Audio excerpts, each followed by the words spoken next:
Bismillahirrahmanirrahim. Assalamualaikum warahmatullahi wabarakatuh. Di sini saya akan menjelaskan tentang anida wa qasor. Di sini saya akan menjelaskan ada pengertian anida dan pengertian qasor dan macam-macamnya. Yang pertama yaitu pengertian anida.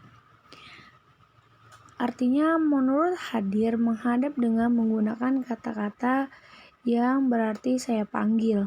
Contohnya ya Rabbi sholli ala Muhammad. Itu kan kayak panggilan untuk bersolawat. Lalu di sini ada makna dalam anida. Di sini ada 5. Yang pertama ya doayat al-dab. Contohnya at-ta'asyaf. Yang kedua bikaina min ajal hadza ayya manazal salma aina salmak. Contohnya at-tahyar wat-tahdijar.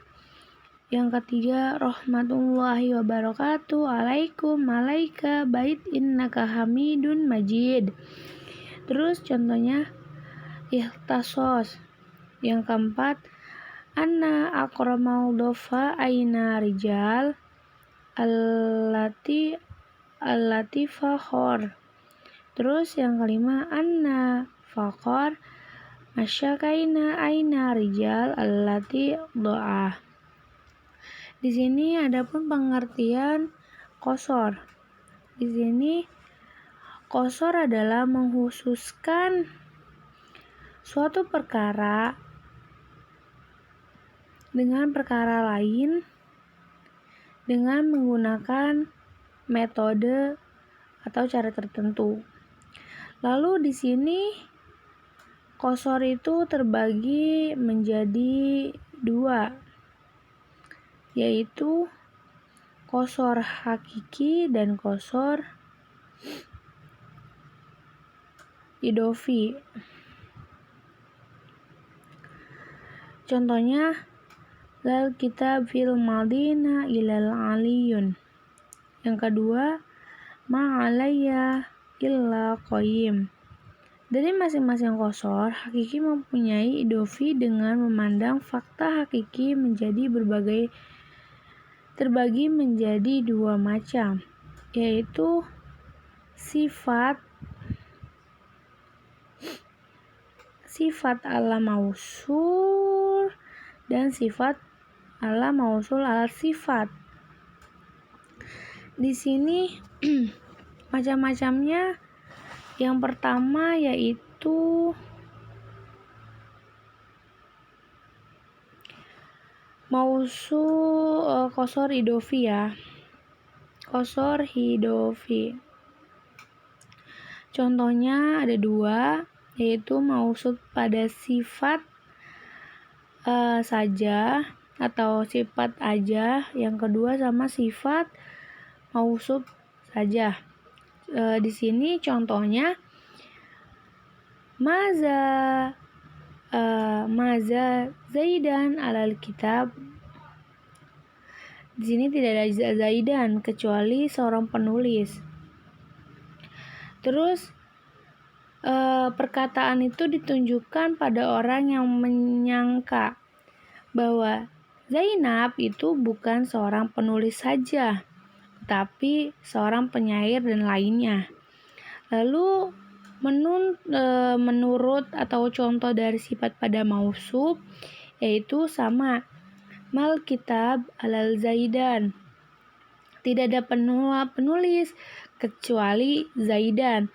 Di sini contohnya perkataan itu diucapkan kepada orang yang menyangka bahwa penulis itu bukan hanya zaidan saja, tetapi juga mempunyai dugaan bahwa penulis itu adalah yang lainnya zaidan juga. Lalu kalau qasor tolabi ada 2 juga sama. Di sini qasor mausuf pada sifatnya aja. Contohnya maza zaidan ilal ilmi, tidak ada zaidan kecuali seorang yang alim.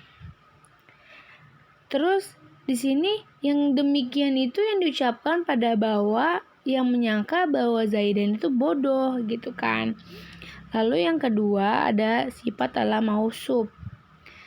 Terus di sini ada al ilmu ilal Zaidan, tidak ada al alim ilal Zaidan, tidak ada seorang yang alim kecuali Zaidan. Kan kalau yang di atas itu tiada Zaidan itu kecuali seorang yang alim. Di sini tidak ada seorang yang alim kecuali Zaidan. Yang demikian itu diucapkan kepada orang-orang yang menyangka bahwa yang alim itu Amr bukan Zaid. Lalu ada qasar tain.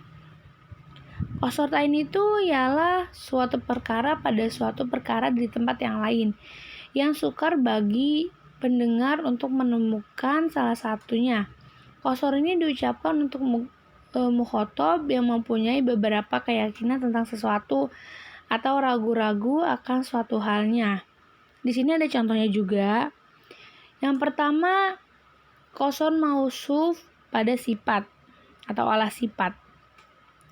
Di sini contohnya alla Zaid ilal qaim. Tidak Zaid kecuali yang berdiri itu. Sama aja yang di situ. Terus yang demikian itu diucapkan pada orang yang ragu-ragu mengenai berdirinya atau tidaknya Zaid. Lalu yang kedua ada contoh mausuf ala sifat, yaitu contohnya ma qaid ila Zaid, tidak ada yang berdiri kecuali Zaid. Yang demikian itu diucapkan pada orang yang ragu-ragu mengenakan berdiri itu apakah Zaid itu bukan, gitu kan. Lalu dalam penggunaan qasar itu memiliki beberapa metode.